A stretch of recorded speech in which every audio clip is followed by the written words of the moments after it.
أيدي الهمة اسم على مسمى، بنوتة بريئة رقيقة نناديها بأجمل بسمة، بس الاسم تتعب بسمة. سرطان المخ والحالة حرجة أيوة أكيد، وضغط المخ عالي وبيزيد، وفي كل دقيقة عليها تمر بسمة من نور تروح لقمر.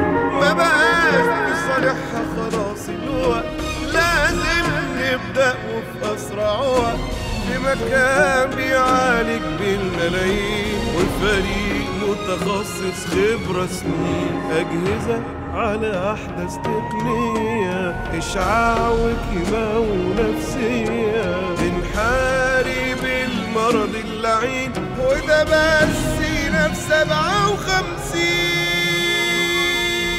فتحت 57 حضنها علشان بسمة واللي زيها، وبخبرة وتفاني وإخلاص نجحت عملية بسمة خلاص.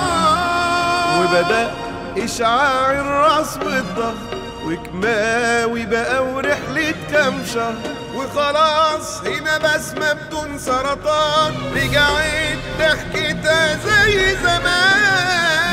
وده كله هنا في 57، وده كله هنا كده بالمجان.